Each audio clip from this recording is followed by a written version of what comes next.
Assalamu alaikum wa rahmatullahi wa barakatuh. Let me welcome the respected missionary in charge and all our pressmen from all across to this press conference. In our usual way, we will be starting with a recitation from the Holy Quran. So I will invite missionary Kosim Oyekola to please recite for us from the Holy Quran.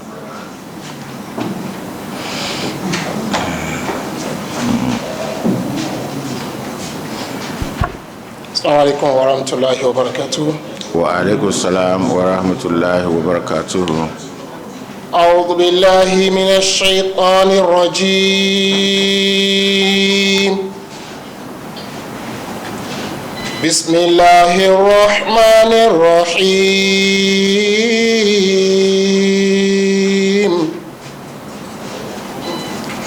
كنتم خير أمة أخرجت للناس تأمرون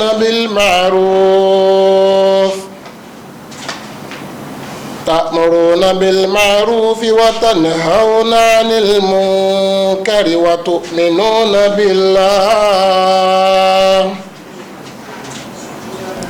ولو آمن أهل الكتاب لكان خيرا لهم منهم المؤمنون وأكثرهم الفاسقون. Translation. You are the best people raised for the good of mankind. You enjoy what is good and forbid evil and believe in Allah. And if the people of the book had believed, it would have surely been better for them. Some of them are believers, but most of them are disobedient. Quran chapter 3, verse 111. Jazakumullah. Assalamu alaikum. Wa alaikum salam wa rahmatullahi wa barakatuh. Jazakallah khairan jaza. May Allah accept it for us as an act of dua. Okay, the next item is the opening prayers. Usually when we recite Quran, we take it to be opening prayers, but for the purposes of the program and those who come from outside, we can pray. So the mode of the prayer will be for each person to pray silently, and then I will say Amir at the end of the prayers. Please join me in silent prayers. Bismillahirrahmanirrahim.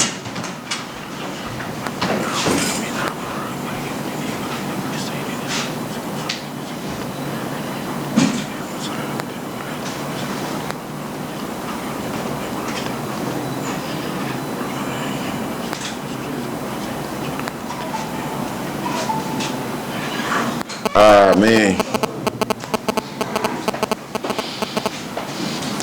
All right, so the next item is the introduction of guests and the Jamaat members. Okusa. Assalamu alaikum wa rahmatullahi wa barakatuh. Wa alaikum salam wa rahmatullahi wa barakatuh. A'udhu billahi minash shaitanir rajim. Bismillahir rahmanir rahim. Nahmaduhu wa nusalli ala rasulil kareem wa ala abdika masna'ud wa ala abdika masna'ud. Respected Amir Sahib and the missionary in charge, on behalf of the Amir Ahmadiyya Muslim Jamaat of Nigeria, I welcome the gentlemen of the press. Without much, because we have to do it in a jiffy this morning, because there are a lot of programs that are waiting for our attention, especially the Amir Sahib. So let me just start by introducing the number one Ahmadiyya in Nigeria, Ahmadiyya Muslim in Nigeria. That's the Amir, the national head. Please, I want to appeal that we take the name very seriously, so that I discovered that there's always been disparity in the way we write the name. So that's the Amir, the national head of the Muslims in Nigeria here, Alhaji Barrister Alatoye Folorunso Azeez. Assalamu alaikum wa rahmatullahi wa barakatuh. In case you have any problem about writing the name, you can contact us later. The first deputy, called the missionary in charge, and also the officer, that's a guy, because we are about talking about Jalsa. That's the missionary in charge for the Muslims of Nigeria, Molvi Adnan Tohir. Molvi Adnan Tohir. Wa alaikum salam wa rahmatullahi wa The barakatuh. person in charge of the Jalsa Salana, that's the Ahmadiyya National Annual Conference, is the Jalsa officer. We call him Officer Jalsa Salana. That is in person of Engineer Qasim Oluwa. Assalamu alaikum wa rahmatullahi wa barakatuh. Wa alaikum salam wa rahmatullahi wa barakatuh. Is a deputy sitting immediately beside him is Halaji Mikael Babatunde Odukoya. Assalamu alaikum wa rahmatullahi wa barakatuh. Wa alaikum salam wa rahmatullahi wa Here also we barakatuh. have one of our very reputable and senior missionaries, who is also an anchor of one of the programs on the Muslim television Ahmadiyya, Mukarram Muhammad Qasim Oyekola Sahib. Assalamu alaikum wa rahmatullahi wa barakatuh. Wa alaikum salam wa rahmatullahi wa We also have barakatuh. one of our other professional colleagues, whom most of you know very well, Alhaji Yahya Absalam, a retired broadcaster from Radio Lagos. Assalamu alaikum wa barakatuh. Wa alaikum salam wa rahmatullahi wa barakatuh. As it is now, we don't have many of our leaders here. You know Dr. Akinriti very well. Is not only a member of the house here, he's also our senior colleagues in the profession. Dr. Qasim Akinriti, sir. Assalamu alaikum wa barakatuh. Wa alaikum salam wa rahmatullahi wa barakatuh. So, my name is Tawhid Olaoshibi Konshobode, also a professional colleague and a member of the house here, Ahmadiyya Muslim Jamaat, a missionary of the Ahmadiyya Muslim Jamaat Nigeria. And now we will request that everybody here representing one media or the other introduces himself or herself. So, like I told you, we have to do it in a jiffy so that we don't take much time. Let me start from our brother here. Everybody should just introduce yourself, the media you represent.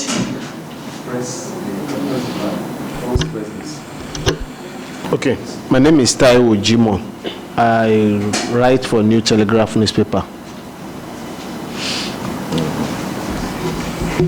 Assalamu alaikum wa rahmatullahi wa barakatuh. Wa alaikum salam wa rahmatullahi wa barakatuh. Nurein Kolawole Aliu from Leadership newspaper.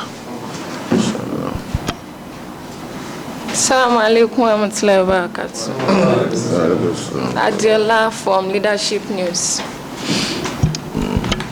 Assalamu alaikum wa rahmatullahi wa barakatuh. Wa alaikum salam wa rahmatullahi wa barakatuh. My name is Sulaiman Salau. I write for Sly News Nigeria online.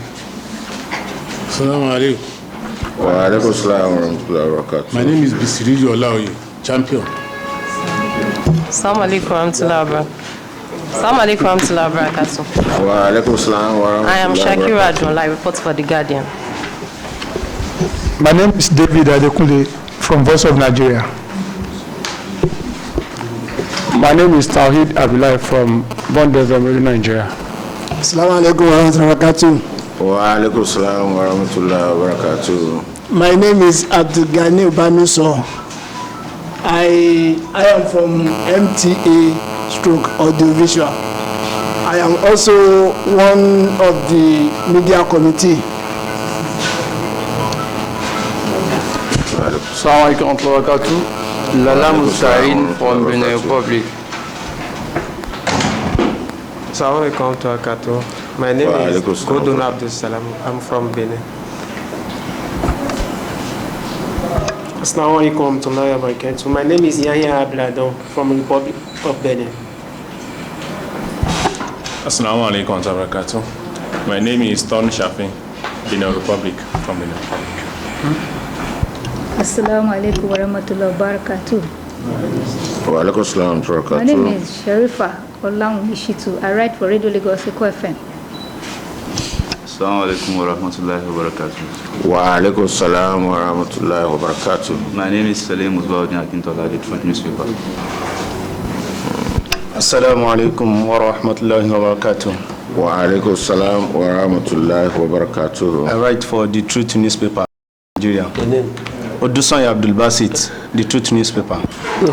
Respected Amir Sahib, let's not forget, there are 4 people who introduced themselves here. They are guests from Republic of Benin. They came here for training about audiovisual and MAT programs. So they have introduced themselves. They are our guests. So you are welcome. So, Amir Sahib, I think we are done, sir. It's okay. Jazakallah khairan jaza. May Allah reward us all immensely. So the next item on the program is Jalsa Salana Over the Years documentary. I think that's going to be done by MTA.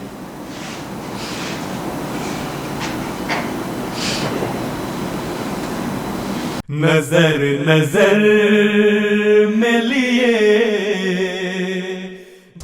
और हज़रत मसीह अलैहिस्सलाम की ख्वाहिश के मुताबिक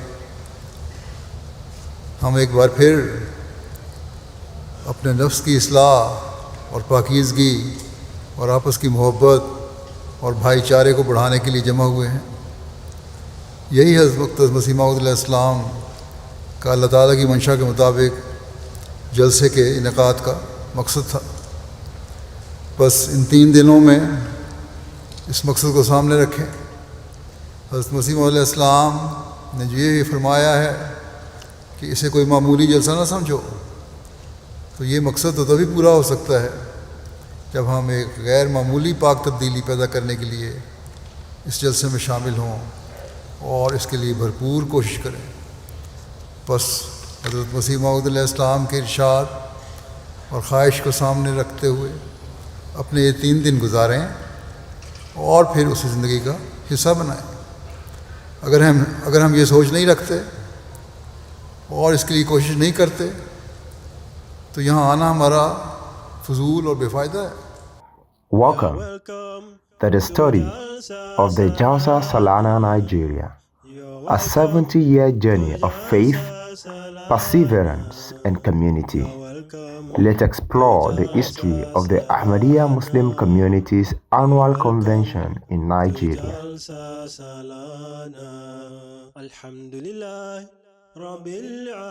The first Jalsa Salana in Nigeria was held in April 1949 at the Ahmadiyya Central Mosque in Lagos Island. The event was attended by 75 delegates comprising 50 males and 25 females, including children.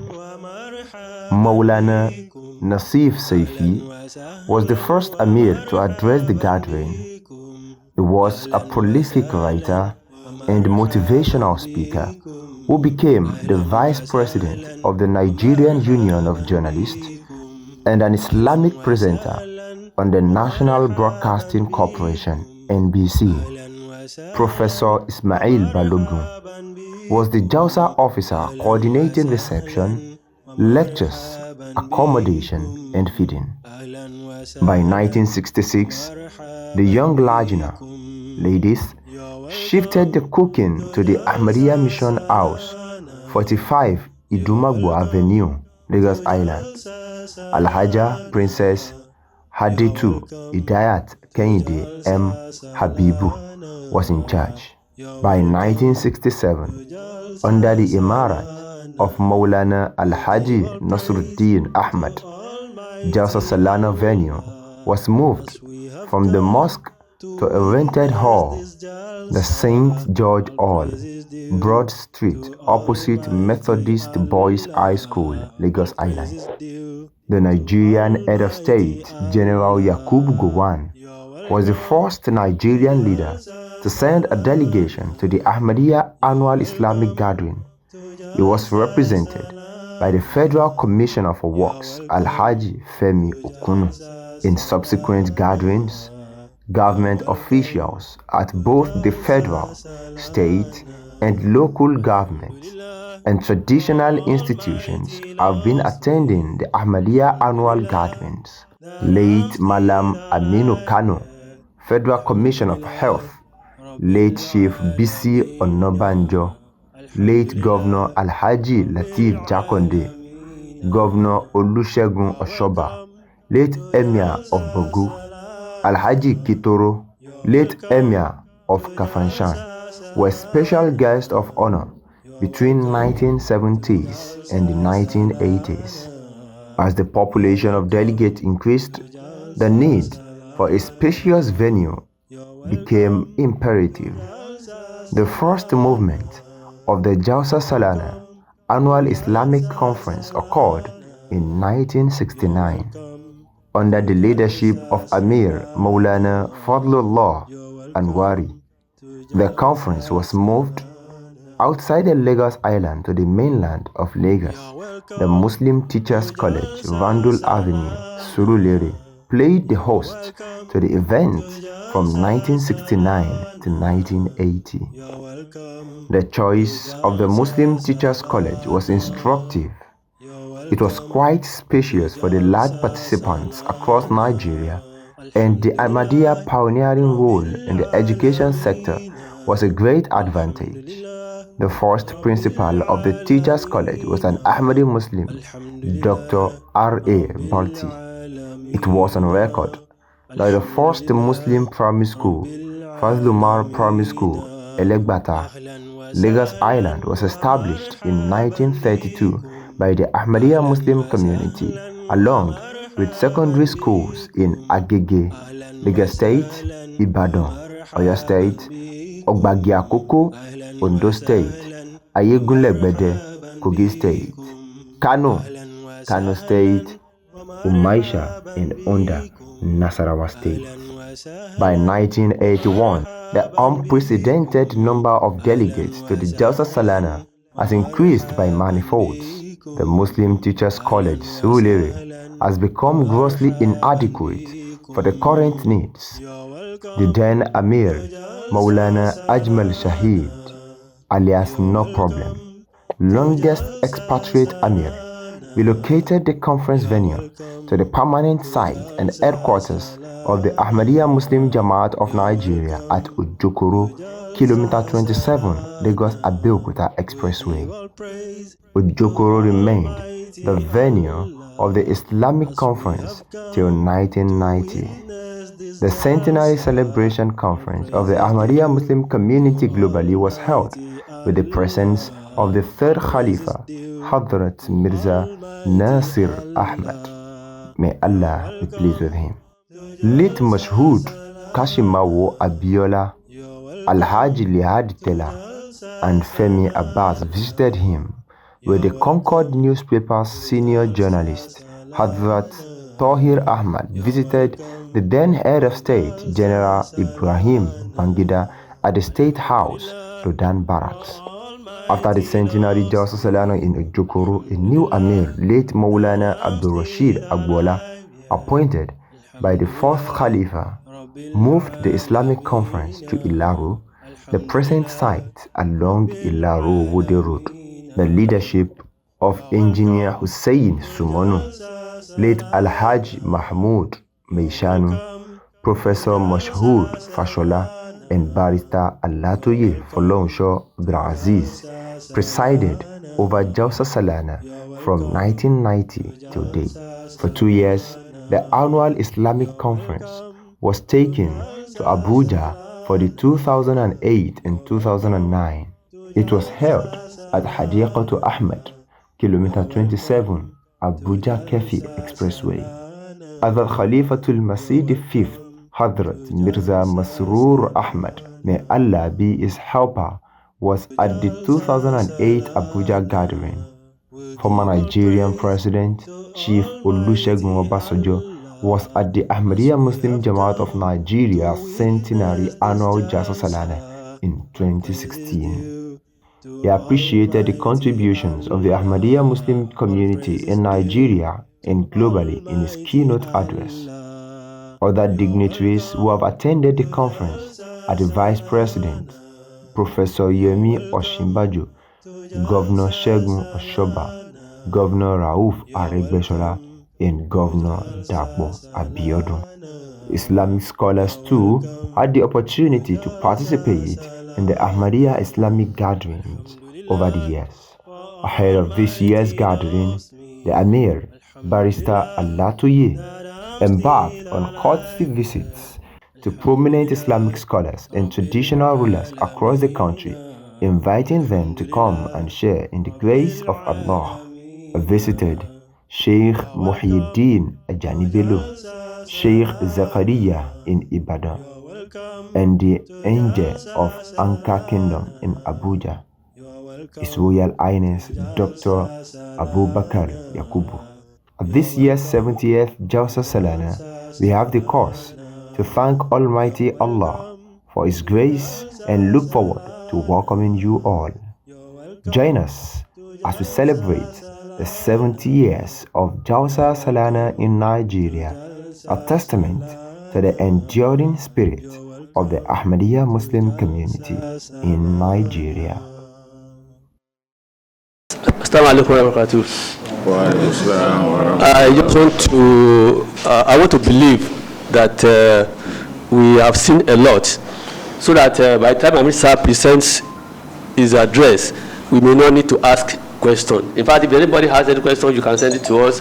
Amir Sahib will attend to them subsequently, because as he sits here now, it's like he's sitting on a horse because he's been expected elsewhere. So that has but I've had so many questions that might be bothering our mind. But I know journalists are always having questions. The world always have questions, but just to prepare our mind. So Amir Sahib, I think with that you can address the press. All right. I'm sorry, sir, Amir Sahib. While we were watching the short documentary, the head of the Elders Forum of the Ahmadiyya Muslim Jamaat in Nigeria, that's the Majlis Ansarullah, came in. Alhaji Dauda Abiola Raji, you're welcome, sir. Assalamu alaikum wa rahmatullahi wa barakatuh. Wa alaikum salam wa rahmatullahi wa barakatuh. All right, Jazakallah khairan jaza, Uncle Sahib. I think most of even the content of the press brief has already been relayed, so I think it's going to make it much easier. All right, ashhadu an la ilaha illallah wahdahu la sharika lah wa ashhadu anna sayyidana Muhammadan abduhu wa rasuluhu, amma ba'd. Fa'udhu billahi minash shaitanir rajim. Bismillahir rahmanir rahim. This is the press conference speech on the 78th Jalsa Salana, slated for today, Wednesday, the 4th of December 2024, ahead of the Platinum celebration of our annual conference at Ilaro, Owode Road, Ogun State, between Friday 20th and Sunday 22nd December 2024. Assalamu alaikum wa rahmatullahi ta'ala wa barakatuhu. Gentlemen of the press, members of the National Executive Council of the Jamaat, that is the Amila, and the Publicity Committee, I warmly welcome you all to the Ahmadiyya Muslim Jamaat of Nigeria headquarters, Ojokoro, Lagos. I thank you for your continuous support as well as understanding over the years. Today, my address to you will be divided into three parts. Firstly, I will take you on a memory lane of our journey in the last 70 counts of holding annual Jalsa Salana in Nigeria.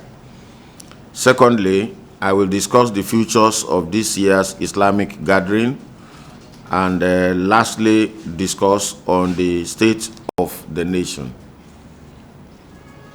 So the first one, Jalsa Salana, 70 years down the memory lane, our appreciation to Almighty Allah. Jalsa Salana, very simply, is the annual convention of the Ahmadiyya Muslim community initiated by the founder of the community, Hazrat Mirza Ghulam Ahmad, alayhi salatu wassalam. Usually, the gathering spans over 3 days, beginning on Friday with the Friday sermon. It derives its Islamic basis and rationale from the Quranic promulgation that there is no good in many of their conferences except the conferences of such as enjoin charity or goodness or the making of peace among men. And whoso does that, seeking the pleasure of Allah, we shall soon bestow on him a great reward. Quran chapter 4, verse 115. The very first Jalsa Salana held in Kodian, India, in 1891, had 75 guests or 75 attendees. The very next year, this grew to 327, and by 1908, approximately 2,500 guests were flocking to Kodian for the spiritual gathering. Within 100 years, from 1891 to 1991, Jalsa Salana Kodian grew from 75 to 66,000 guests. The Nigerian one has already been narrated on the documentary, but for record purposes, especially in writing, as we might not be having that record, so I will go through it also quickly for us. In Nigeria, the journey towards the annual Islamic conference started in April 1949 as a weekly meeting for enlightenment and discussions on pressing Islamic issues at the Ahmadiyya First Central Mosque, number 2123, Ojogiwa Street, Lagos Island. 75 delegates attended the historical events, comprising of 50 male and 25 female, including children. The first Amir to address the gathering was Maulana Nasim Sefi, an erudite missionary, prolific writer, motivational speaker, who became the vice president of the Nigerian Union of Journalists and an Islamic presenter on the National Broadcasting Corporation, NBC. Professor Ismail Balogun was the Jalsa officer coordinating reception, lectures, accommodation, and feeding. Other officers and delegates are missionary A.B. Damola, representing Ota Jamaat, Ogun State, Brother R.A. Olaoke from Ibadan Jamaat, Honorable Prince M.A. Sani from Ife Mission, Al-Hajj Abdul Rahim Akibode, and Pa A.R.A. Olua from Ilefe. Pa Oluwa's child, let me say, a descendant, is now the Jalsa, current Jalsa officer. May his soul rest in peace. Malam Muritada Habibu from Ahmadiyya village, Agbede in Auchi, that's Edo State. Al-Hajj B.B. Balogun and Al-Hajj O.H. Folorunso and Al-Hajj H.O. Sanyaolu, may Allah be pleased with them all. Cooking and feeding of delegates were located at the Reclamation Road, the residence of Sister Nosirat Oniwide, a member from Gold Coast, Ghana, and the residence of Al-Hajj Abdul Wahab Folawiyo. By 1966, the young Lajna, the ladies, shifted the cooking to the Ahmadiyya Mission House, 45 Idumagbo Avenue, Lagos Island. Al-Hajja Princess Adetu Idayat Kehinde M. Habib was in charge. By 1967, Under the Emirate of Maulana Al-Hajj Nasruddin Ahmad, Jalsa Salana venue was moved from the mosque to a rented hall, the St. George Hall, Broad Street, opposite Methodist Boys High School, Lagos Island. This was changed to J.K. Randu Hall, near Island Hall, Onikan, Lagos, in 1968. In the early years, the venue of Jalsa Salana was within the Lagos Island. The Nigerian head of state, General Yakubu Gowon, was the first Nigerian leader to send a delegation to the Ahmadiyya annual Islamic gathering. He was represented by the Federal Commissioner for Works, Al-Hajj Femi Okuno. It was equally remarkable that the Pakistani High Commissioner to Nigeria attended the early Islamic conference, using the avenue to project the image of the Islamic country through audiovisual messages. In subsequent gatherings, government officials at both the federal, state, local government, and the traditional institutions have been attending the Ahmadiyya annual gathering. Late Malam Aminu Kano, the Federal Commissioner for Health, late Chief B.C. Onabanjo, late Governor Al-Hajj Latif Jakande, Governor Olusegun Osoba, late Emir of Bogu, Alhaji Kitoro, late Emir of Kafanchan were special guests of honor between 1970 and 1980s. As the population of the delegates increased, the need for a spacious venue became imperative. The first movement of the Jalsa Salana Annual Islamic Conference occurred in 1969 under the leadership of the then Amir, Maulana Fasli Ilai Aweri. The conference was moved outside Lagos Island to the mainland of Lagos. Lagos Muslim Teachers College, Randu Avenue, Surulere, which played host to the gathering from 1969 to 1980. The choice of the Muslim Teachers College was instructive. It was quite spacious for the large participants across Nigeria.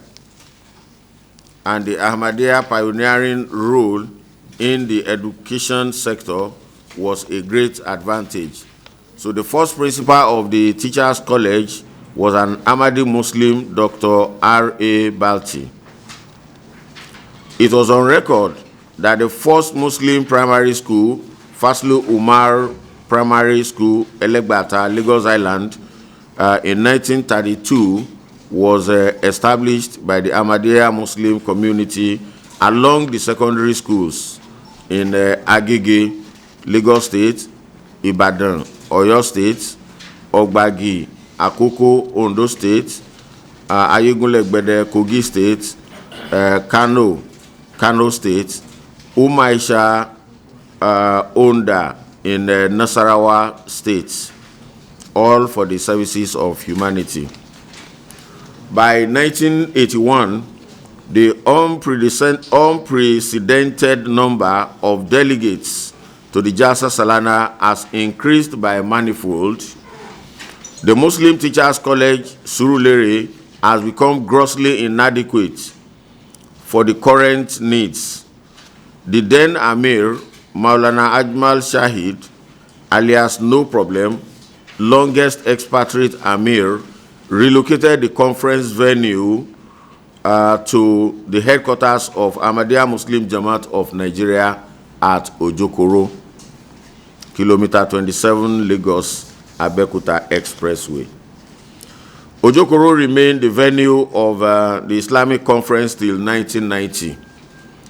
The centenary celebration conference of the Ahmadiyya Muslim community globally was held with the presence of the fourth Khalifa, Asrat Mirza Tohir Ahmad, late Mashood Kashimawo Abiola MKO, then Alhaji Leadi Tela and Femi Abbas visited him with the Concord newspaper senior journalist.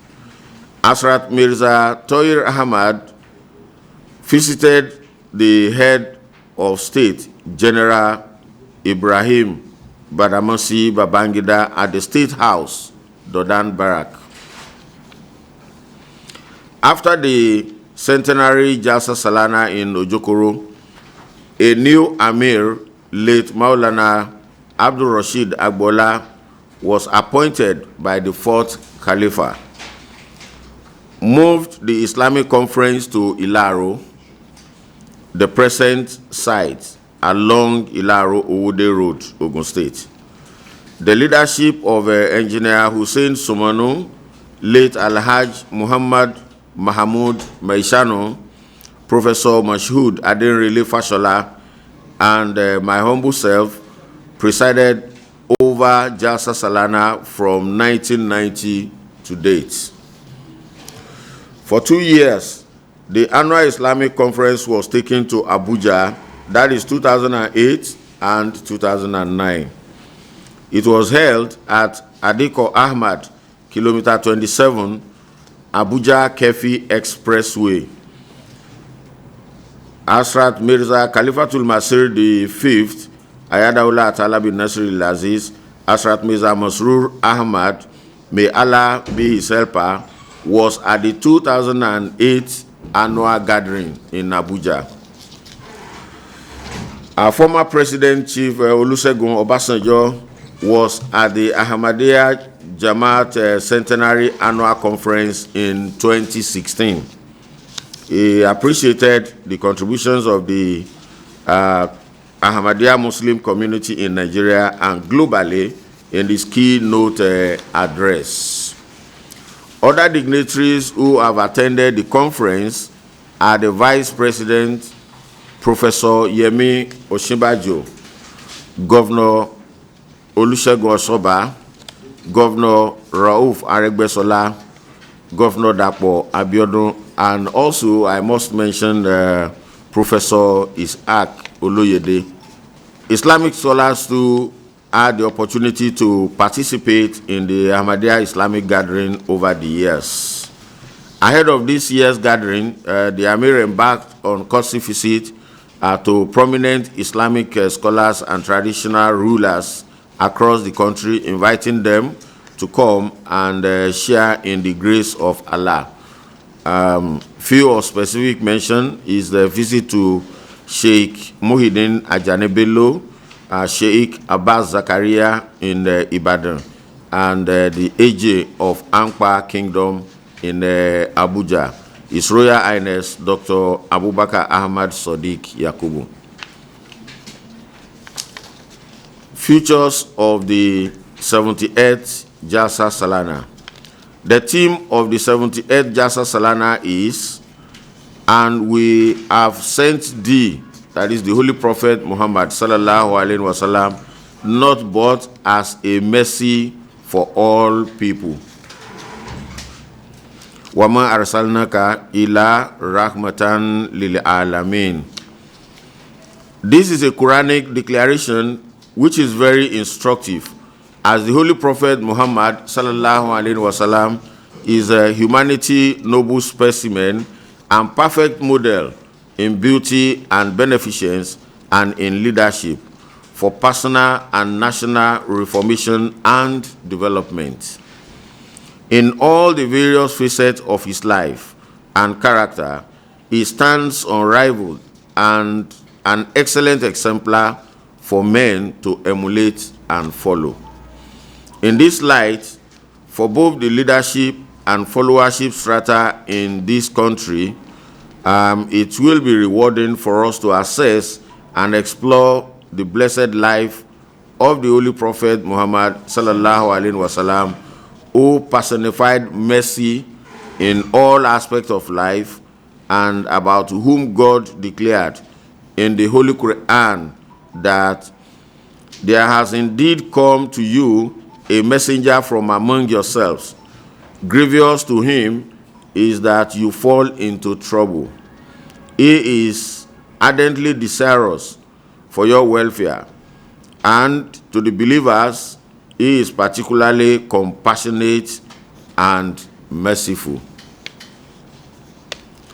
The main highlights of the Islamic gathering are recitations from the Holy Quran, praises of the Holy Prophet Muhammad sallallahu alaihi wasallam, message from the world leaders of the Ahmadiyya community, goodwill messages from the Nigerian leaders, lectures, special prayers, that is tajud for all, among others. We have invited the Nigerian President and Commander-in-Chief of the Armed Forces, President Bola Ahmed Tinubu, some governors from the northern and southern parts of the Federation, political and traditional leaders, Islamic scholars as special guests. The state of the nation. Currently, we acknowledge the economic reforms of the present administration and the bold decisions of the Nigerian executives led by President Bola Ahmed Tinubu. The recent cheering news of the completion of rehabilitation and full operation of the Port Harcourt refinery after 34 years is welcoming. However, it is regrettable that economic hardship are taking their tolls on average Nigerians, but the political class are still living in opulence and a vagrant display of wealth. We have noticed that President's call for reduction in the cost of governance by the ministers and the governors are not being fully yielded to.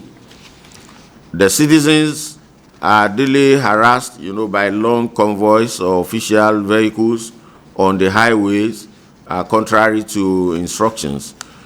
Multiple taxations are still the order of the day.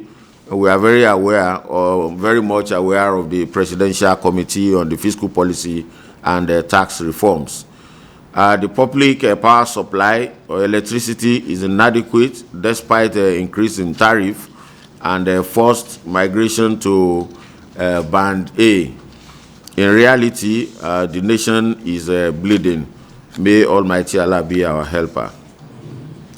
Advice to the government: the political class must walk the talk over pronouncements on reduction of cost of governance. Ministers and governors should reduce the size of their convoys. Corrupt officials must be tried, convicted, and punished accordingly as a deterrent to others, so as to stop corruption or reduce it to the barest minimum.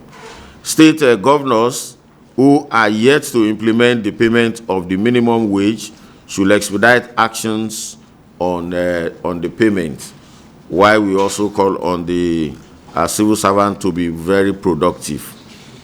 Various government increases to cushion the effects of the economic hardship, especially cost of food, should be re-evaluated, made to work, and address the sufferings of the poor. Elites and privileged in the country should stop their high taste for imported goods and services, patronize and buy homemade goods and services.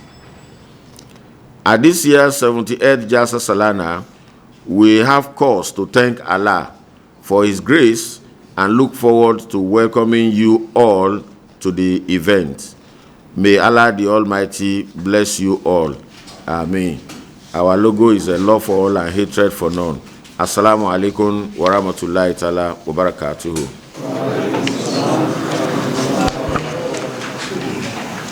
I hope I'll be speaking your mind if I say that Amir Sahib has said it all, and you heard it all. So we pray that Almighty Allah continues to strengthen the Amir and give him more vigor to serve the cause of Allah more in future. Let me first and foremost correct one typographic error that has been observed, so that this history will be put straight. The first primary school established by any Islamic organization in Nigeria is 1922. It was a typographic error, not 1932. Yeah, 32, yeah. So let's put, so that we don't get it wrong. 1922, not 1932. So let us correct that. Because Amir will be leaving within the next 15 minutes, maybe we can take advantage of the few minutes we have to take one or two questions. We still have up to 12. We have up to 12. Okay, that's great. I'm saying we have up to 12. So maybe we can take some questions from colleagues here. So whoever has questions, let's indicate. And I want to appeal. Let us go straight to the question and restrict ourselves to the purpose for which we are here, and not digress.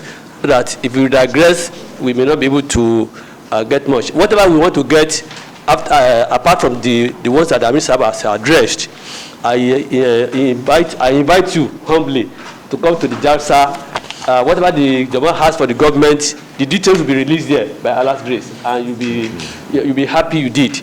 So let us restrict ourselves to what we are here for. 78th, that's the platinum edition of the Jalsa Salana. So those of us who have questions, how we indicate, so that we give ourselves numbers.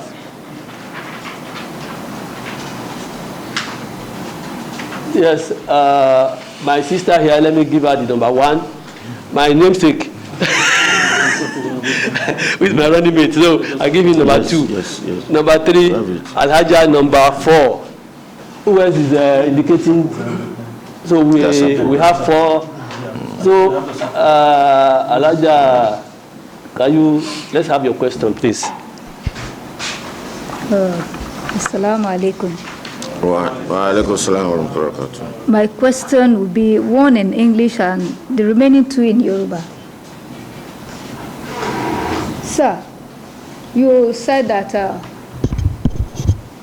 for this period that you advise for the government, but we observe that some organizations, some Islamic, whether Christian or Muslim organization, they've tried their hands to cushion the effect of this hardship. What is Ahmadiyya doing to ensure that at least they cushion the effect of this hardship for the masses?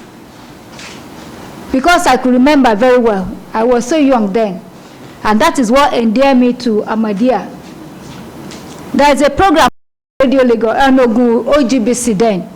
Awanijo Ahmadiyya Ọmọlẹ́yìn Gula Ahmad tó ń gbẹ́sìn Islam ga, but for years I didn't even hear such on OGBC again.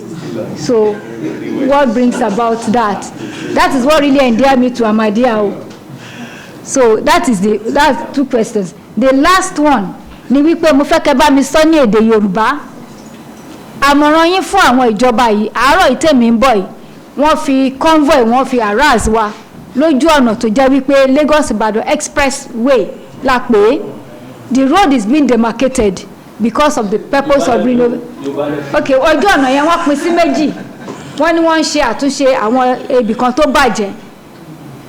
Ó ṣe wá pín sí méjì yẹn, ọ̀nà tó fi sílẹ̀ pé káwa máa gbà pé tá à ń gbà náà, convoy kan bọ̀ ṣe ló bẹ̀rẹ̀ sí ní pariwo fà gbogbo mọ́tò ní láti dúró because tó ń bá dúró akọlùkọgbà máa wà lórí bridge yẹn.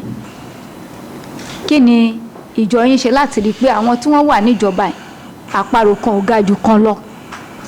Those are my tó bá gorí ebè kan wá fi gbọ́n lé bọ́lẹ̀ ni. Salaam alaikum. Wa alaikum salam wa rahmatullahi wa barakatuh.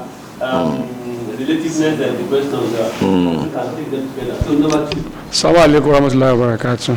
Wa alaikum salam wa rahmatullahi wa barakatuh. It's a long journey, 78th Jalsa Salana. We cannot neglect certain elements when we are bringing people across the world, or let's say across the country, to this kind of gathering. in terms of security, you didn't talk much about security and arrangements that is in place for the people who are coming. Because you know there will be traffic in that Azeez, and there will be a lot of presence of people. How are you going to ensure that the people with the evil agenda will not join and be extorting people or even stealing some of the properties of those who are dedicated to be attending the Jalsa Salana? That's number one. Number two, when you're advising the government, you talk about the issue of economy, the hardship in the country. And it seems as if you focus on government. What would be your advice to individuals, traders, and those who are actually in the business that Sorry, can you come over again on economy? You said I talk about hardship. You talk about hardship and you focus mostly on the government. Okay. What would be your message to those who are traders that have taken advantage of the situation to extort people and they increase the price unnecessarily as a result of the situation in the country? When they buy things from the market and then when you get to where to sell it, they increase it, multiply by 2. That's just it for me. Thank you. Please, as you ask your question, please remind us of your name and the media you represent, so that for our own record also. Okay, sir. My name is Tawhid Abdullahi, born at MFRC. Yes, my name is David Adekunle from Voice of Nigeria. I think my question is related to what Abdullahi have said now, but let me just come up with this my own questions in regards to the state of the nation. Many of us knows what is going on in Nigeria of today, and the government seems not to consider the masses as if they are the one that voted them in.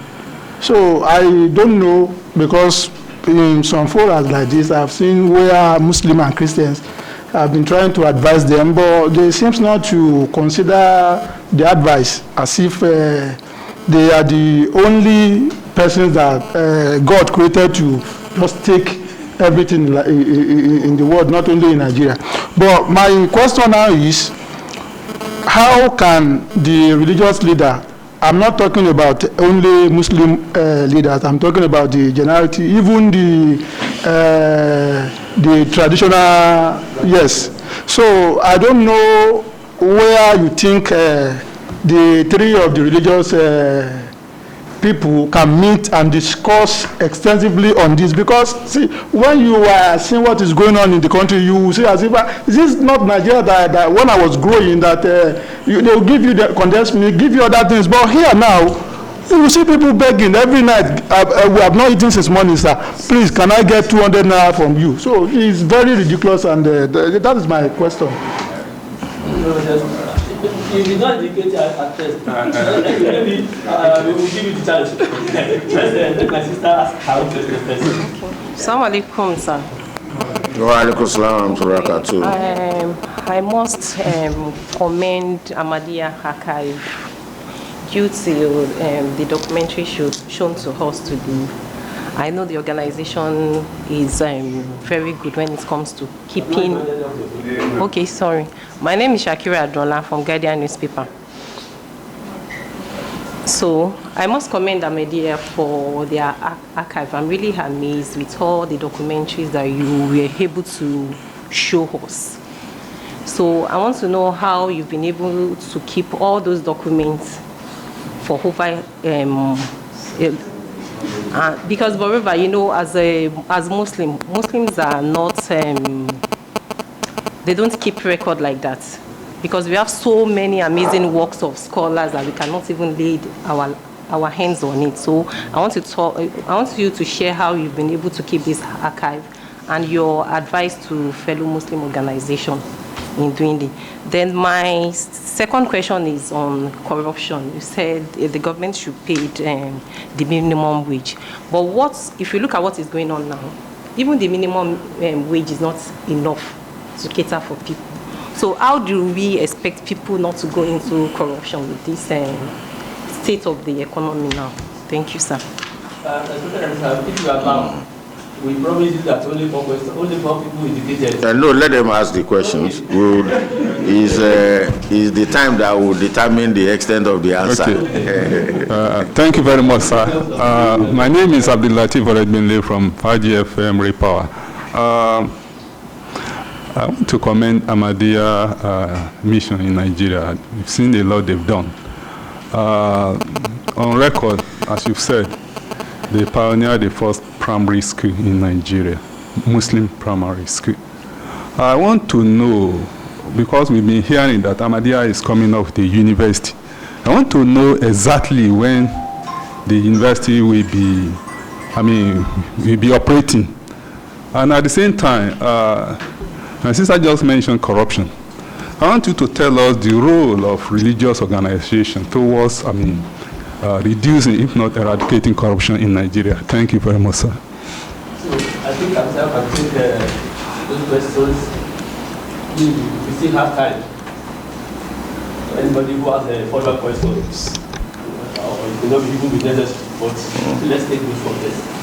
All right. Thanks, Jazakallah Khairan Jaza. Oh, yes. Yes. Ohun tí wọ́n fẹ́ gbọ́ lédè Yorùbá náà wọ́n ti kọ́ fúnra wọn àwa níjọ Ahmadiyya. All right. One of the first question is what is Ahmadiyya doing, to cushion effect of the poverty? I will say that may Allah forgive our shortcomings. The challenge of Nigeria, firstly, is beyond palliatives. I want it to be widely circulated that the challenge of Nigeria is beyond palliative. Palliative is just a temporary but unsustainable solution. Ahmadiyya is trying a little bit, I will say a little bit, because only Allah can, rate whatever anyone has done. For your information, we have a whole arm called Humanity First Nigeria and Humanity First Global that try to address the challenges of people under 9 different headings. So it's a different ball game, which is welfare. It's not only even food. We have people that are in food bank. We have people who are in cloth bank. Then we have people who focus on education. We have people who focus on health. And that is the reason for us to go to some remote villages, build schools for them, build clinic, for them, water, water for life. You get to some villages and you see that the river where they are bathing is the same river they are drinking. We have to mobilize and go and do borehole there. So that's why when I look at the whole, look at the whole of these things we are doing, I see say a lot of istighfar that is so infinitesimal compare with original solution. And I have the honest belief that we have more resources even than required by Nigerians in Nigeria without any country assisting us for anything whatsoever. We have the intellects and we have the natural resources, we have the know-how. So, but we have major challenges that we cannot explain. Sometimes we will blame corruption. Sometimes we will blame bad leadership. Sometimes we blame, things on some other things. But we need to look at each of those challenges very critically and find a way of solving those problems. And that is one of the things that this Jalsa Salana, tries to address. Before you get to poverty, in a country like Nigeria, there are some fundamental things that are wrong even before you get to corruption. Corruption is almost like 4 or 5 down the lane.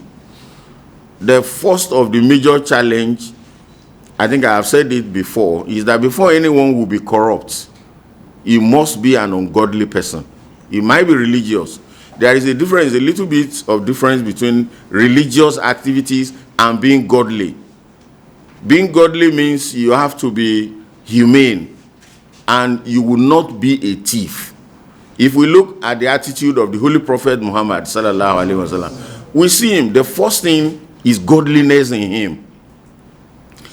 And, you know, the second thing is understanding.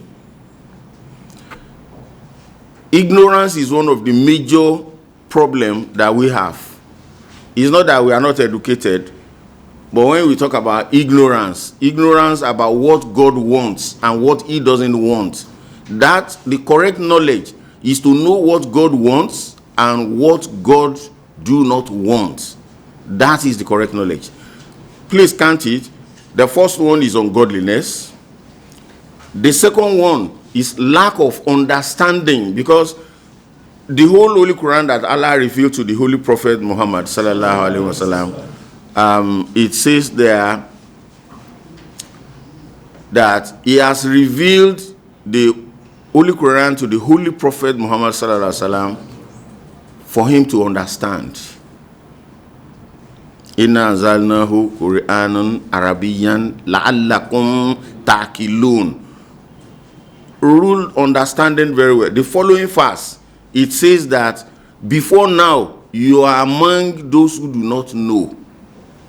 You are among the, yes, at that time the Holy Prophet sallallahu alaihi wasallam loved Almighty Allah. He wanted to do everything right and good, but how will he do it until he was guided by Almighty Allah? So, ungodly person, people that lack knowledge, lack correct information. What do I mean by that? Somebody who is committing theft and you are putting people in difficulty, do you think that you can do it and go scot-free? Because that is the assumption of a lot of people. They think they can go scot-free, but they can't go scot-free. That is the real knowledge. The real knowledge is that nobody who commits corruption will go scot-free. Allah doesn't need the police. He doesn't need he doesn't need ICPC, FCC, anybody to punish anyone who has done evil. That's knowledge. So we must know that all these things is knowledge that is now lack of knowledge that is making people to be corrupt. Number 3 is that before anyone will be corrupt, he must be a liar. He must be a liar. The Holy Prophet Muhammad sallallahu alaihi wasallam, you know, had said that there are 4 of those things that are very big. Al-kabairu al-ishraku billahi wa hukuku wal-din wa qatlu nafsi wa yaminu li-gamus. All kinds of things are based on lying. Anyone who wants to be corrupt must be a liar. You must be ready to lie. He will tell lies. When you catch him now, he will say because you belong to different political parties, that's why you want to expose him. He will say because you are a different religious, set up, all those kind of, he will lie. In the days of the Holy Prophet Muhammad sallallahu alaihi wasallam, there was a person who used to commit various offenses, and he wanted to join Islam, and he came to the Holy Prophet sallallahu alaihi wasallam. They commit all kind of things. So how am I able to practice Islam? The Holy Prophet sallallahu alaihi wasallam told him, just give me only one of those offenses. All the other ones, go and be committing them. And he said, so which one? Then he said, the Holy Prophet sallallahu alaihi wasallam said, is lying. Just give me lying. Please don't lie again in your life. And then so other ones go. And the person knew that, okay, now as I'm going, I have an appointment with somebody else's wife. So if I do it, I must confess. If I steal money, I must confess. So he was already going. He had to turn back and say, Ya Rasulullah, but technically, you have taken all the offenses from me. Because I must confess. So, lying is one of our greatest problems in Nigeria. Before you get to corruption. Because if you commit offense like that in the advanced environment, you know, perjury, the punishment of it is double the offense that you have committed. Some people took money here in Nigeria on a project in Nigeria, and the punishment US gave them for lying when they are narrating the story was 3 times the amount that they took in bribe in Nigeria. I remember the figure they took in bribe was about 180 million, US dollars, and they were punished for 540 million US dollars in the US for taking bribe in Nigeria. In Nigeria, when the people were challenged, oh, you've stolen some things, that is the handwork of PDP, is the handwork of APC. Until today, there is no head, there is no tail. So before somebody would commit corruption down there, before he would steal anything or manipulate, he must have been ungodly, he must have been powerful, ignorant, and he must have been a liar. Another thing, he must be a very shameless individual. Those 4 offenses, they are ahead of corruption. And so we need to pay attention to it so that we can move forward. And so as far as poverty is concerned, we know that for us to solve the challenges of poverty, we need reform. We must all reform ourselves. And then we must be godly in that we love all human beings, all creation of God. Really, all religion belong to God. All religion belong to God. So he has not appointed us to be punishing people for this religion, for that. Do your own religion, preach it very well, but you must love everyone that Allah has created. So, and that is why our own philosophy, our own motto is love for all, hatred for none. We leave people between them and their God for judgment. So we must actually work on all these things to make sure that we eradicate poverty to a greater extent. Those who are supposed to be poor are those who are lazy. And even those who are lazy, we will still give them food.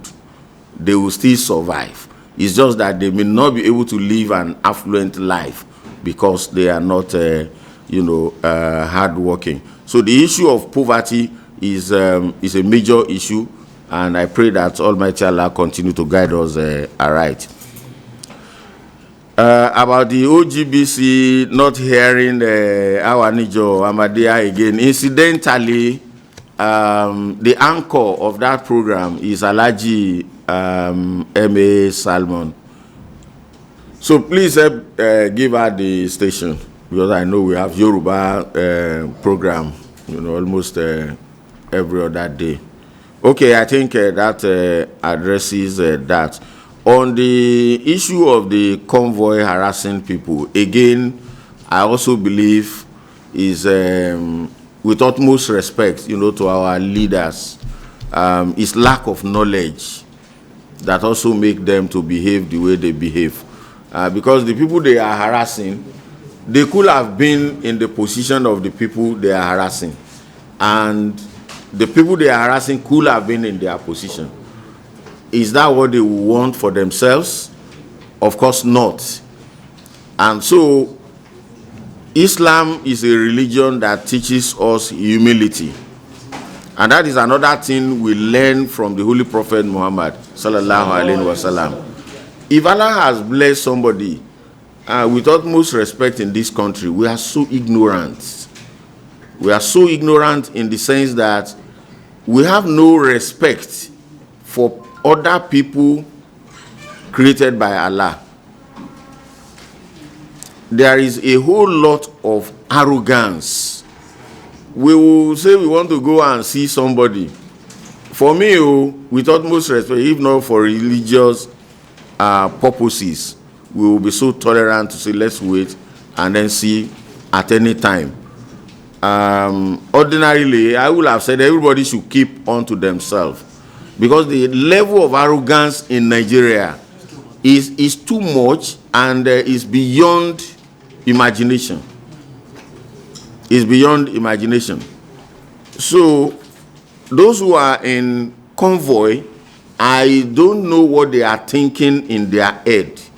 Maybe they are thinking that God has not blessed this one. Let's just push them away from the road. Or what really is in their head, you know. So let us keep on praying.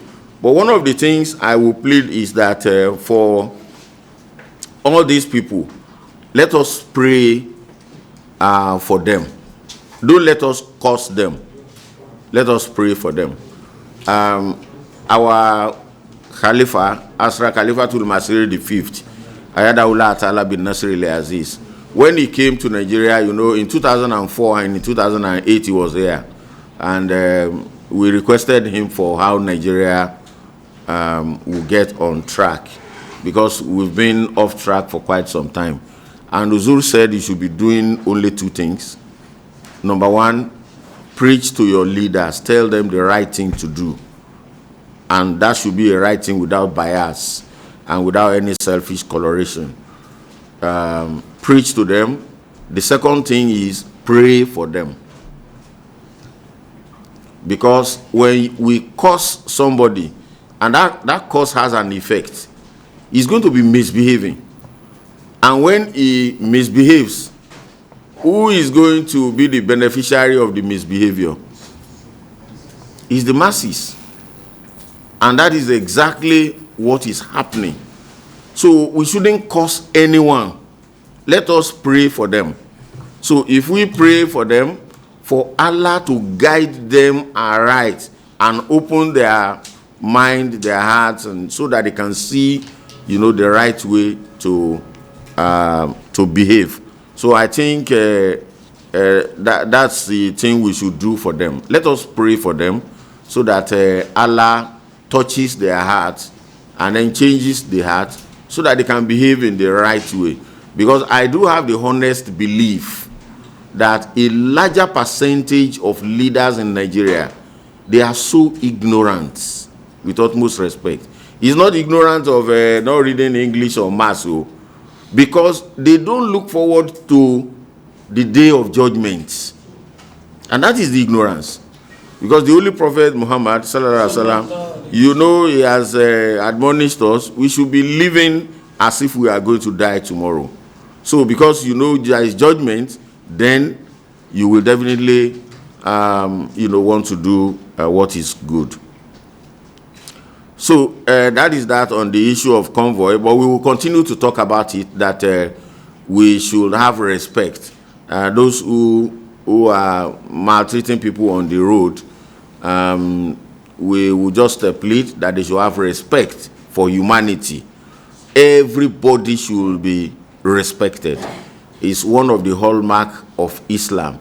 And there is one of the traditions of the Holy Prophet Muhammad sallallahu alaihi wasallam, that inna li kulli dini khuluqa wa khuluqul Islam hayaw. Every religion has its own trait. The trait of Islam is respect. That is why when you see people, especially you know, Muslim community, greeting themselves, salam alaikum, bending down, you know, trying to show respect, it doesn't really matter who you are, you must respect the other person. So may Allah forgive all our shortcomings and guide us aright. All right. The second question from Brother Abdullah is with respect to security, that I didn't talk about the security of the Jalsa Salana. Security is one of our major headings for Jalsa Salana. And we have different subheadings. Security is just only one. As somebody said, Officer Jalsa Ga, you know, the setup has people who are working there, headed by the respected missionary in charge staff. Security has a lot of people who are in it, working there, and is being headed by our head of the national youth, that is the Sadar Majlis Udamul Ahmadiyya. And under that security, we have all kinds of security that are in there. We have the police, we have the army. Normally, those who have been to our Jalsa, you see all of them. Military are there, police are there, DSS are there, NS, CDC, they are all there. All the security agencies in Nigeria, they are all there. As well as we also have our own internal security. We have for male, we have for female. And quite a lot of people who are security in their various work, they are also there, they will join. And to provide adequate security for everyone that is coming. I will not say more than that because we are not to discuss security issues as to, okay, for security reasons, exactly. But we don't joke with security. Astaghfirullah, for me, if not because of the Jamaat, policy and practice, we shouldn't allow anyone who can terrorize anyone to go scot-free.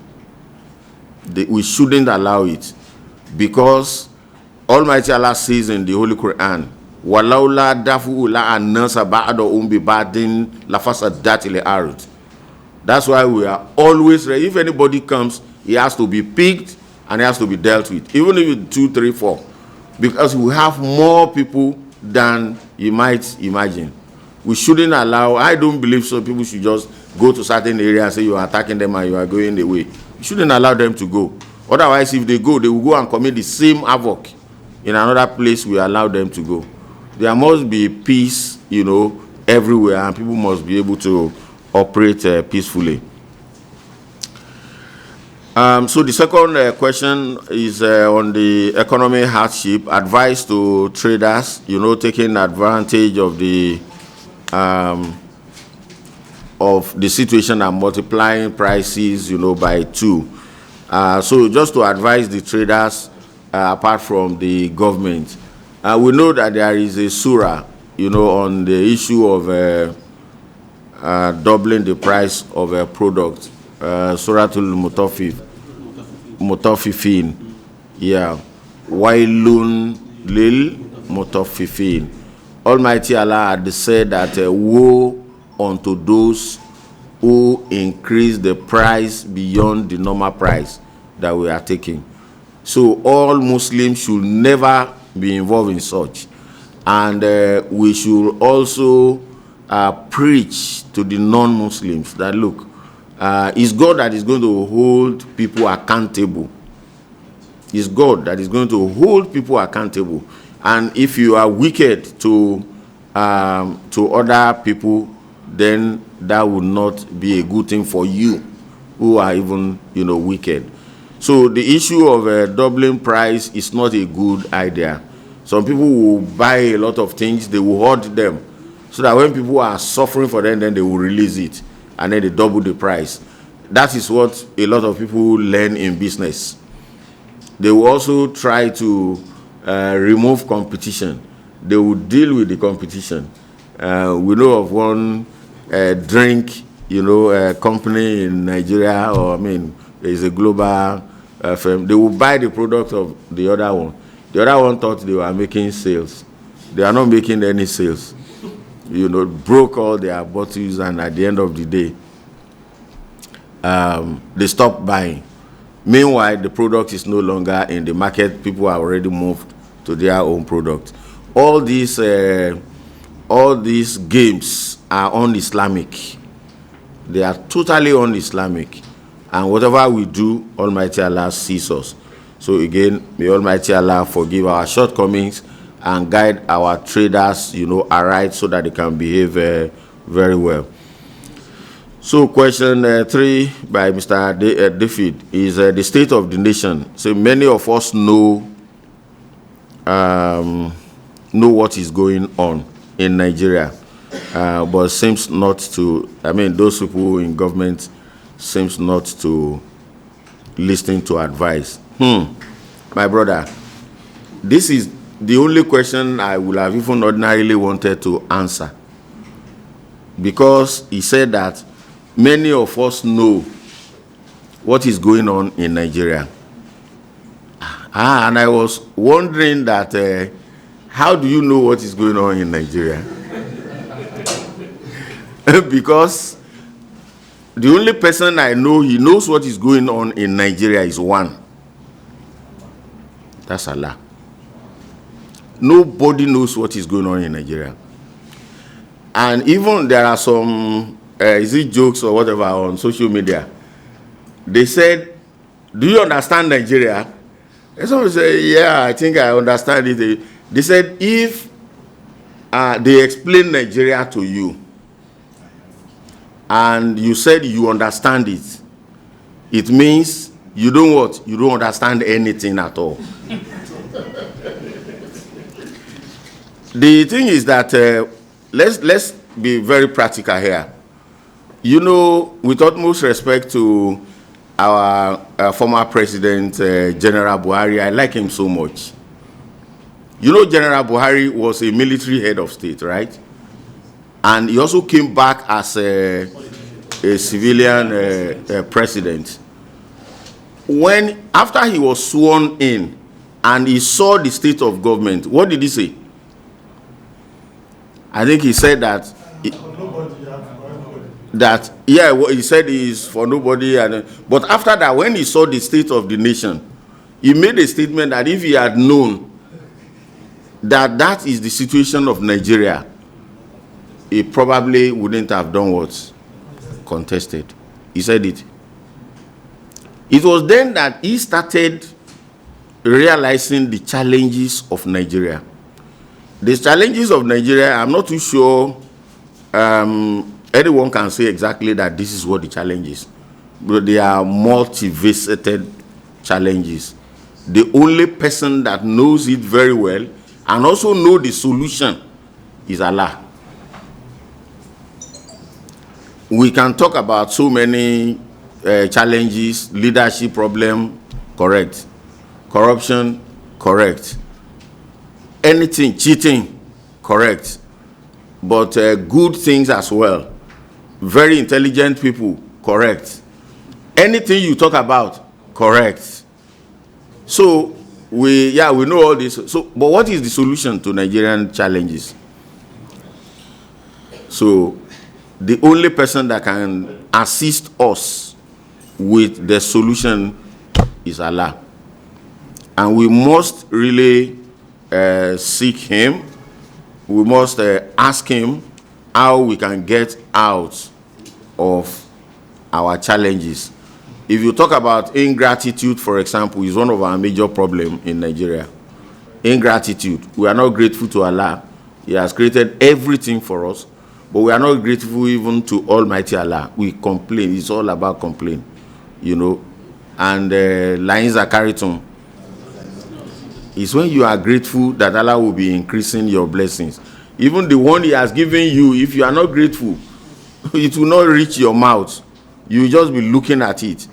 So all these things are there. I agree that yes, we are seeing all those symptoms, but the real situation of Nigeria, Astaghfirullah, I don't think there is an individual that will say, I understand what the challenge of Nigeria is, except Almighty Allah. The past president, if you come, you have seen everything before, which you think you've seen. Don't let us forget that Almighty Allah will show you what he wants to show you. For instance, somebody talk about economy. Economic problem in Nigeria, if we are analyzing it on this table, it will be something only we will come and analyze. I told some people that the economic challenge of Nigeria is like there is this verse, Alayha Tis'atil Ashara, that there are 19 cabals in Nigeria that is difficult to break through. And if those cabals remain, it's going to be very difficult for anyone to move Nigeria forward. You have so many cabals in Nigeria. And everybody has already, hold on to their own. And if you want to come and strengthen things, you have problem with them. Even including president, you have problem with them. So it's with prayers that we can get whoever is leading to understand those things and then be able to work with them. But I believe that with prayers, inshallah, Azeez, Allah is going to guide us aright. So the second part of the question is, how can religious leaders, the three religions, meet to discuss and then find solution to our challenges? I think collectively and individually, we should continue as religious leaders. We normally arrange a peace conference, even recently at the international level, also at national level. We do arrange, those peace conferences where we invite religious leaders. But on a critical note, we must, as the Jamaat is praying for Nigeria, we don't curse Nigeria. It doesn't really matter how people maltreat us. We will just say istighfar and we will pray for Nigeria, for it not to continue on the pathway of difficulty. Because the moment you curse and Allah accept the curse, some people will bear the brunt of that curse, and it will also come back to us. So religious leaders have a very great role, I do believe. As we are saying now, and people are hearing that they must be honest, we must insist on that. If we all insist across the road, I think things are going to be improving. And incidentally, in Nigeria, with utmost respect, a larger percentage of populations, they listen to religious leaders. So if, as we are saying it within our own Jamaat, that people should be honest, everybody should be honest, and every other person is saying it, then, and that honesty will have root in godliness. For instance, the founder of our Jamaat, Asrat Mirza Ghulam Ahmad, alayhi salatu wasalam, he said that if somebody is a thief, is somebody who does not believe in Allah. These are the kind of things we can tell our followers. If somebody is a thief, he might know that Allah exists, but he doesn't believe in Allah. If he say it with his mouth that Allah exists, yes, Allah exists, but does he believe in the power of Allah, that Allah has power to provide for you? It's because you believe that he may not provide for you or will not be able to provide for you. That is why you go and provide for yourself in an unorthodox way. He says it, a thief is not my follower. Whoever does is not my follower, is in our teachings. So I believe that religious leaders have a long way to assist the country. I thank Sister Shakirat for encouraging us to keep the documentary. We try to keep as much as possible, both the hard copies, and I think we also have some of our documents also in the iCloud, now. And I believe our MTA definitely have records, of everything, as well as our audiovisual. In those days, I know we keep them in cassettes, in cassette, but now it's migrated to better platforms. So Jazakallah khairan Jazak for that advice. So again, also it was mentioned about the minimum wage is not enough, to handle the issue of corruption. So it's part of what we have discussed. Nigeria has complex challenges.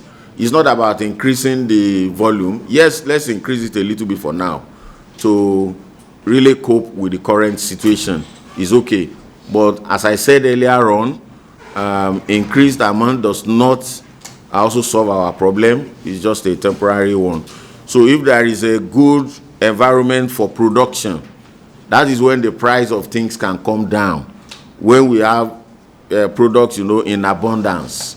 So, and then we have security, we are able to produce, then the price of things are going to come down. And then we reduce the volume of importation to the extent that we don't need more foreign exchange.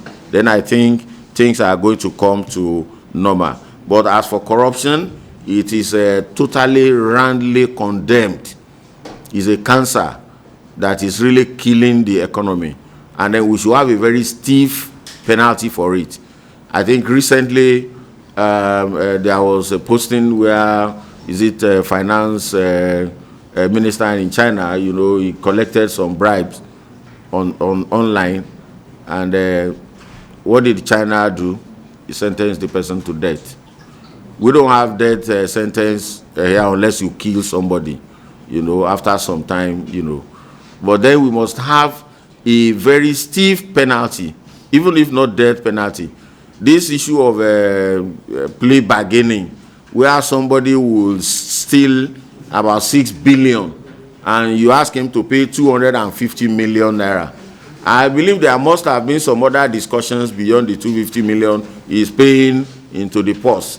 And so everybody is sharing in that. So whatever we do, Almighty Allah sees everything.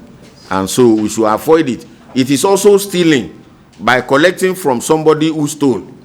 For you to say, okay, now we set you free. Because that plea bargaining sometimes, even me as a lawyer, I find it somehow. Somebody has stolen something. Let's collect what he has stolen from him, 100%. Is he an owner? It's just like an armed robber has already, put gun on you and you cannot collect your things. You have to just surrender to him. That's what I see that plea bargaining. Some people say just to encourage. Encourage what? Allah has not encouraged anyone like that. When you steal something, it's permanently denying somebody ownership of its properties. That's the definition of theft. And you steal it, you are caught, and we are still negotiating with you. With negotiation what? If we negotiate such negotiation, we should know that somebody is overseeing that negotiation. Because lillahi ma fi samawati wa ma fil ardi wa in tubdu ma fi anfusikum aw tufu yuhasbukum billahi. He sees everything. Hide it in your mind, hide it somewhere, whatever you do, he sees it. So how should we be doing that? So I think we should come up with more stiff position on that. And finally, Brother Abdul Latif wanted to know when Minaret University is starting. Ordinarily, we would have started by now, but because of government change, they changed from the former administration to the current administration, we will have gotten our approval. So it's just the approval we are waiting for. So the new set of people, the way things work in Nigeria, and that is why I said, if they said, if somebody said, do you understand Nigeria? You say you understand it. Then you probably would do not understand anything about Nigeria. So we are supposed to have gotten our approval before now, and we will have started. So, but when we have the new set of people there will be new rules that we need to comply with. And so that's what we have worked on. I believe very soon, inshallah, Azeez, once we have the approval, we will start immediately. We are fully ready in terms of manpower resources, in terms of resources to start it. The only thing we have, Ahmadiyya is a law-abiding religious organization. We won't be doing something that somebody will come, what are you doing there? No. We have government approval, and here is it. So that's the only thing that is stopping the MIU. If it is given to us, we are now, in December. If it's possible to start by January, then of course we will start, subject to other procedures being complied with. So we are fully ready. So since September, last September, was actually when we wanted to start. May Allah make it easier for us. So I think I have explained the role of religious bodies on corruption. So we need to be preaching to our followers and preach to people generally, as well as pray for people. So because I think what we cannot do, Allah can do it. And that is the power of prayers.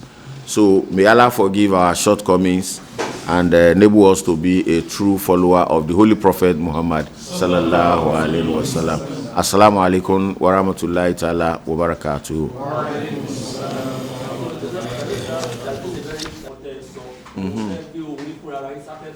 Okay. Aha. Oh. Okay. Ní èdè Yorùbá àbí. ọ̀nà wo ni àwọn kí ni nǹkan tí a lè ṣe tó jẹ́ pé ìwà ìbàjẹ́ yìí. Okay. Okay. Okay. Okay, okay, ó ti yé mi.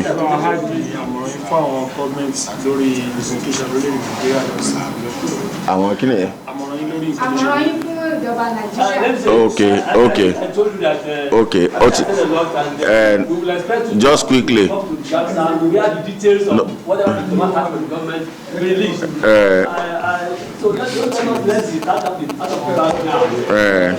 Things that the Jamaat has for the government, which cannot be released here and now. So let us just take the little we have and go to the press with that.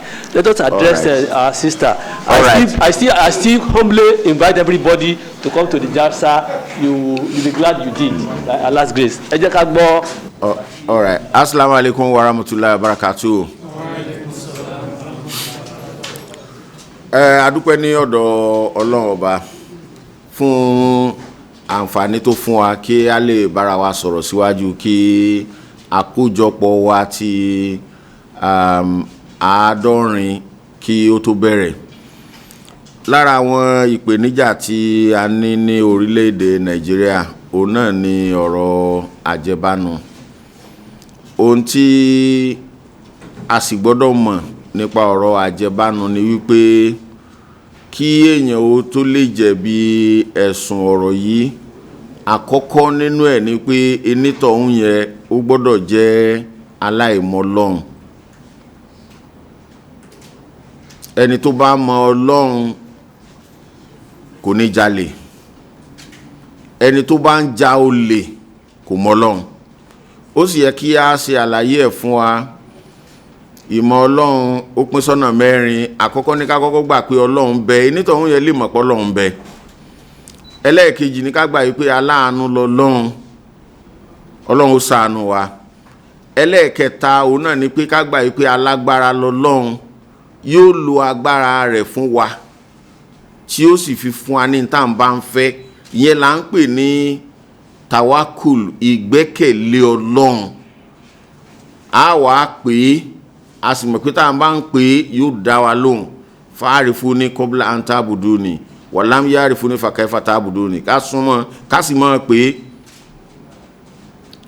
wa nahnu akrabu ilayhi min hablil warid. Ọlọ́run súnmọ́ wa dáadáa. Ó súnmọ́ wa tá a máa ń pè yóò sì mọ̀ dá wa lóhùn. Àdéhùn ní astajib lakum. Ẹ máa pè mí máa dá yín lóhùn. Téèyàn bá nígbàgbọ́ nínú nǹkan mẹ́rin tá a kà kalẹ̀ yìí, ọ̀nà wo ló gbà tí ó fi wá dolè? Kí ni wọ́n fẹ́ fún wa tí ó tẹ́ wa lọ́rùn? Kò ní sí ọ̀dọ̀ ẹnìkan ṣoṣo tá a máa retí, òun náà ni látọ̀dọ̀ Ọlọ́run. So gbogbo àwọn tí ìwà àjẹbánu bá wà pẹ̀lú wọn jẹ́yàn tí ò mọ̀ Ọlọ́run ní bó ti yẹ ká mọ̀. Àkọ́kọ́ nìyẹn. Ẹlẹ́ẹ̀kejì ni wọ́n pé wọ́n jẹ́ aláìmọ̀kan èèyàn. Torí wípé Yorùbá ní tó wà lẹ́yìn ọfà ó jòjé lọ o. Ní tó wà lẹ́yìn mẹ́fà ó ju méje lọ. Orí méje kọ́ ni iye owó tá ń kà ló pín sí. Ó tún jù bẹ́ẹ̀ lọ. Kò sí nǹkan tí a ṣe láyé níbi tí ò ní ìdájọ́ nínú. Tí èèyàn bá wá mọ̀ pé ìdájọ́ ń bọ̀ lórí tó ń ṣe tó sì jọjọ gbọ́n, kí ló dé tí ó mọ̀ ṣe nǹkan yẹn? Torí mọ̀ pé òun ó jìyà. Ẹni tó kówó jọ yóò ṣèṣirò rẹ̀ fọ́lọ́run. Bó bá sì tó bá sámọ́ àwa èèyàn lọ́wọ́, kò lè sámọ́ Ọlọ́run lọ́wọ́. Ẹgbẹ̀rún sáàmù ò lè sámọ́ Ọlọ́run lọ́wọ́. Gbogbo èyí tẹ́ máa ń jẹ́ sáàmù ẹ dákun ẹ má bínú o. Kò sí sáàmù tó lè sámọ́ Ọlọ́run lọ́wọ́. Bó ló fẹ́ sá lọ? Àìmọ̀kan ní í ṣe àwọn èèyàn ká tó dórí ọ̀rọ̀ àjẹbánu. Lẹ́yìn bẹ́ẹ̀ èèyàn ò ní jẹ́ alájẹbánu kó má já sí pé síwájú àsìkò yẹn kò ní jẹ́ òpàrọ̀ èèyàn. Irọ́ pípa ńlá dé gbogbo àwọn ẹ̀ṣẹ̀. Torí ẹni tí ó bá jí owó tí wọ́n bá sọ fún pé owó sọnù, a ní ẹ jẹ́ ká wá dáadáa. Òun náà ni ó ní ẹ jẹ́ á máa wá dáadáa. Ó sì ń tan orí ara ẹ̀. Ó ń tan orí ara ẹ̀. So ìdí nìyẹn. Ẹni tí ó wà tún jẹ́ alájẹbánu èèyàn á jẹ́ aláìnítìjú èèyàn. torí ọjọ́ tí wọ́n bá mú tí wọ́n bá gbé sínú ìwé ìròyìn ni wọ́n ti gbé àwọn kan sínú ìwé ìròyìn síwájú òun ló wà àkọ́kọ́ gbé sínú ìwé ìròyìn ni so kìí ṣe tuntun ètò tó jẹ́ ìbanilọ́kànjẹ́ ni wípé àwọn èèyàn wa tí wọ́n jẹ́ èèyàn rú èèyàn bẹ́ẹ̀ wọ́n ó máa wá sọ wípé òṣèlú ni akíbọ̀ ló jẹ́ wọn ó mú ọmọ wa nìkan kọ́ ló lè lórílẹ̀‐èdè yìí ṣe rí pé ọ̀nà wa jìn díẹ̀ wọ́n ní ẹrójú olè àmú ní o ọmọ wọ ògbìn gẹ̀dẹ̀ kò gbin kòkó ń sì ń gbàgbà lẹ̀ àrójú olè àmú ni àwa tá a jẹ́ ẹlẹ́yà a gbọ́dọ̀ rí wípé a ṣe ẹlẹ́yàmẹ̀yà lórí ọ̀rọ̀ àjẹbánu ṣe rí àwọn ìwà mẹ́rẹ̀ẹ̀rin yìí ó síwájú àjẹbánu torí ẹni tó bá mọ Ọlọ́run kò ní jalè ẹni tí ó bá ní ìmọ̀ ìgbésí ayé yìí pé òun ó ṣèṣirò fọ́lọ́run kò ní jalè ẹni tí ìbá ṣe òpàrọ̀ èèyàn kò ní jalè ẹni tó bá wá ní tìjú kò ní jalè ẹlẹ́ẹ̀karùn-ún wá lólè gangan tó jà kí ẹni tó jalè bó ní ń kó lọ ṣẹ́gi sóòrùn ni ó ṣẹ́gi lérí ara ẹ̀ igi tó ṣẹ́ kí ni ó fi ṣe owó táwọn èèyàn gbé kí ni wọ́n fi ṣe tí wọ́n bá kú ilé tí wọ́n fi kọ́ wà ń bẹ̀ gbogbo estate náà fi kọ́ yóò wà ń bẹ̀ yóò mọ̀ wá lọ ṣe sírò lọ́hùn àìmọ̀kan òun ni ó ń fa ìwà àjẹbánu yìí gẹ́gẹ́ bí ẹlẹ́sìn àwọn ò mọ̀ gbìyànjú láti sọ fún àwọn èèyàn wa pé ẹ bẹ̀rù Ọlọ́run ẹ jẹ́ ọ̀jọ̀gbọ́n olóye ẹni tí ń bá ń hùwà tó dáa pẹ̀lú ìpayà Ọlọ́run òun lọ́jọ̀gbọ́n o òun lẹni tó gbọ́n o wa ibadu rahmanu ledina yamshuna alale arde haunan wa iza khatobahumul jailuna qalu salam irú àwọn tí a máa blow sirin yóò yára yà fún wọn tó ra eléyìí àwọn ẹ̀hànà lásán làwọn eléjẹ́ wọn bá ti lọ tí ẹ̀ bá fara balẹ̀ ńlẹ́ni tó páyọ̀ Ọlọ́run tí ń bẹ̀rù Ọlọ́run so lórí ọ̀rọ̀ àjẹbánu ẹ jẹ́ ká máa ṣe àdúà fún àwọn èèyàn wa kọ́lọ́run kó fọwọ́ bà wọ́n lẹ́mìí kó sọ wọ́n di èèyàn tiẹ̀ tó bá sọ wọ́n dèèyàn Ọlọ́run wọn ò ní jalè mọ́ tó bá sọ wọ́n dèèyàn Ọlọ́run àgbọ́yé ó wà fún wọn torí ẹni tí ń jalè ò lágbọ́yé àgbọ́yé ó wà fún wọn yóò fún wọn ní ẹ̀mí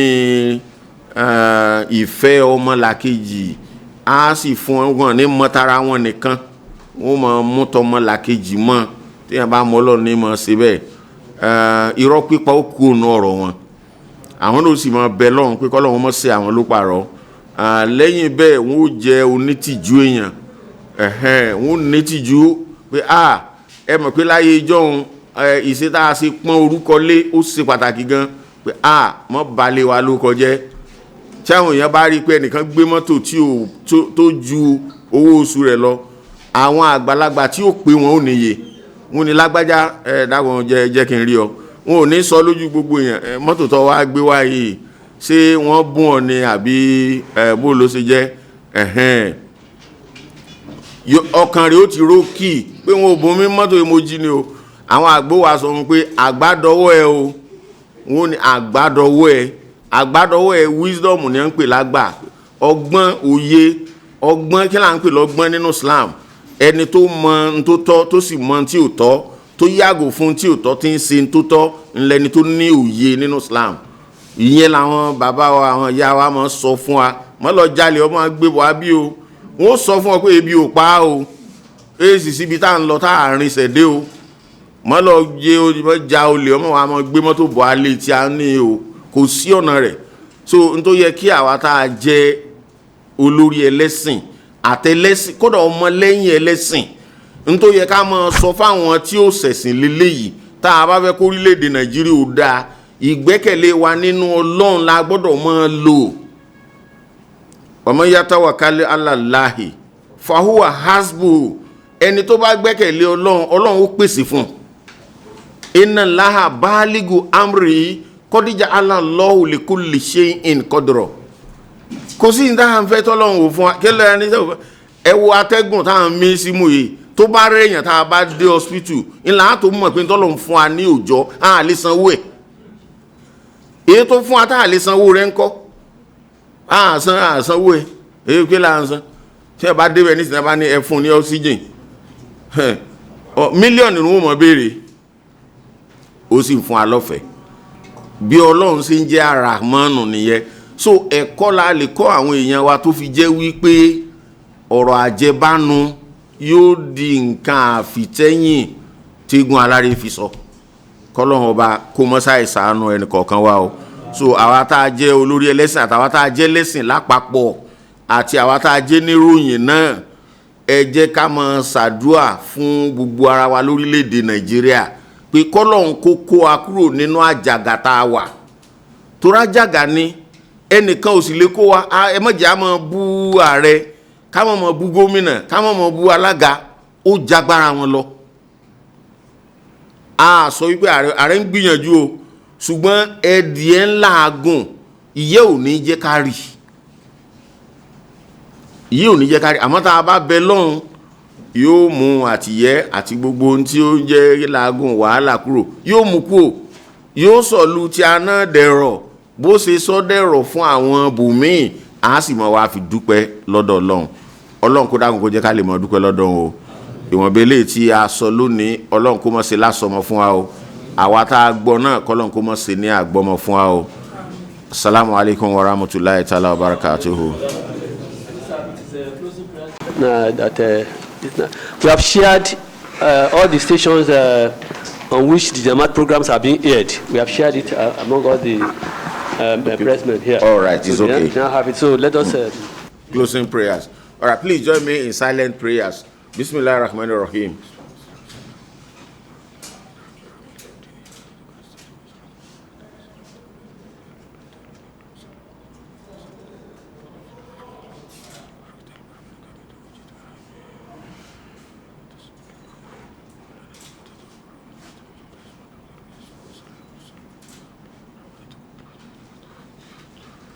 Amir. Assalamu alaikum wa rahmatullahi ta'ala wa barakatuhu.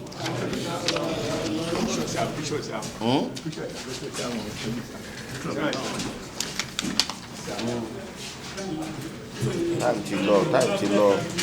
Oh, you can't say, oh,